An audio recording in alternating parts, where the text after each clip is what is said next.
Praise the lord. సర్వయుగములలో సజీవుడైన యేసయ్యకి స్తోత్రములు. యేసయ్యను ప్రేమించుచున్న వారందరికీ పునరుత్థానపు శుభములు కలుగునుగాక. ఈ దినపు యేసయ్య జీవపు మాట. దినవృత్తాంతముల 2వ గ్రంథము 34వ అధ్యాయము 27వ వాక్యం. నా సన్నిధిని కన్నీరు విడిచితివి గనుక నీ మనవిని నేను ఆలకించి తిని. యెహోవా మందిరములో నాటబడి వర్ధిల్లుచున్న నీతిమంతులారా, మన యేసయ్య ఉన్నవాడు అనువాడునై ఉన్నాడు. ఆయన మన మనవులు ఆలకించే దేవుడు, అంగీకరించే దేవుడు, ఆశ్చర్యముగా తన కార్యములు చేయుటకు సర్వశక్తి గల దేవుడై ఉన్నాడు. అంత మాత్రమే కాక ఆయన మన కన్నిటిని చూచే దేవుడై ఉన్నాడు. మన కన్నిటిని తుడిచి కార్యములు చేయు దేవుడై ఉన్నాడు. మన కన్నిటిని నాట్యంగా మార్చువాడై ఉన్నాడు. మనుషులకి మన కన్నీటి విలువ తెలియకపోవచ్చు.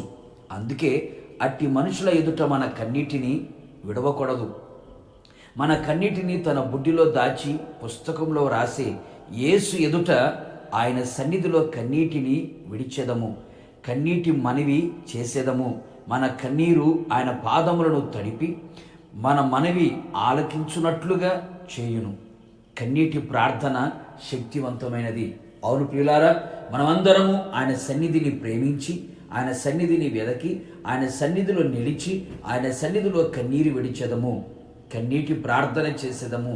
ఎలాంటి పరిస్థితుల మధ్యలో నడిపించబడుచున్నావో, ఎలాంటి శ్రమలు, శోధనలు, వ్యాధి బాధలు, కష్టాలు, కన్నీళ్లు, సమస్యలు, ఇరుకులు, ఇబ్బందులు, ఎవరికి చెప్పుకోలేని పరిస్థితుల మధ్యలో నిలిచి కన్నీరే అన్నపానములుగా మారి ఏమి చేయాలో తెలియక, ఎటు వెళ్ళాలో దిక్కు తోచక, నిరాశలో ఒంటరిగా నిలిచిపోయావా? రండి, ఆయన సన్నిధిలో మోకరించెదము, మనలను మనము తగ్గించుకొని ప్రార్థించెదము. విరిగి నలిగిన హృదయముతో ఆయనను సమీపించెదము. మన పాత రోత జీవితాన్ని చింపివేసి, చెరిపివేసి, తుడిచివేసి పవిత్రపరచుకునేదము. ఆయన సన్నిధిలో మన భారమంతా చెప్పుకునేదము. కన్నీటితో ఆయన పాద సన్నిధిలో నిలిచెదము. నిశ్చయముగా కరుణా కటాక్షము గల యేసునాథుడు ఆయన సన్నిధిలో మనము విడిచిన కన్నీరిని చూచి, మనము చేసిన మనవిని ఆలకించి, మన కన్నీటిని తుడిచి ఆనందమును కలుగు చేసి, మన మనవిని ఆలకించి ఆశ్చర్య కార్యములు చేసి తన నామానికి మహిమ తెచ్చుకొని ఆయన సన్నిధిలో మనలను సాక్షులుగా నిలిపి ఎత్తబడే గుంపులో మనందరినీ చేర్చునుగాక. ప్రార్థన. నిత్యాశ్రయ దుర్గమైన నా ప్రియ పరలోకపు తండ్రి, నీ పరిశుద్ధమైన పాదములకి కోట్లాది స్తోత్రములు చెల్లిస్తున్నాం. ఈ పునరుత్థానపు దినమున మీరు మాకు ఇచ్చిన మీ జీవపు వాక్కు కొరకు, మాట కొరకు స్తోత్రం ప్రభువా. అవును తండ్రి, మేమంతా మీ సన్నిధిలో చేరి కన్నీళ్లతో మీ పాదాలను తడిపి ఉన్నాం. నిశ్చయముగా మీరు మా కన్నీటిని చూచారు.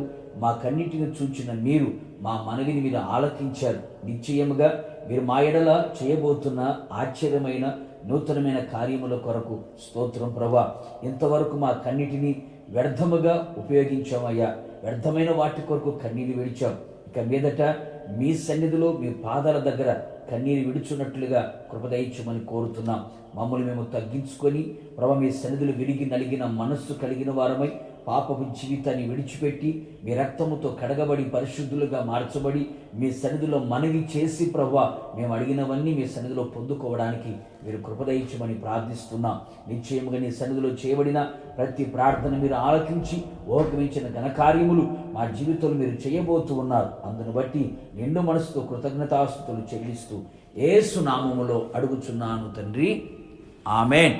నిశ్చయముగా మీరును మీ కుటుంబ సభ్యులందరూ ఆయన సన్నిధిలో చేసిన కన్నీటి ప్రార్థన ఆయన ఆలకించి ఆశ్చర్యమైన, అద్భుతమైన, గొప్ప కార్యములు నా యేసు చేయునుగాక. God bless you.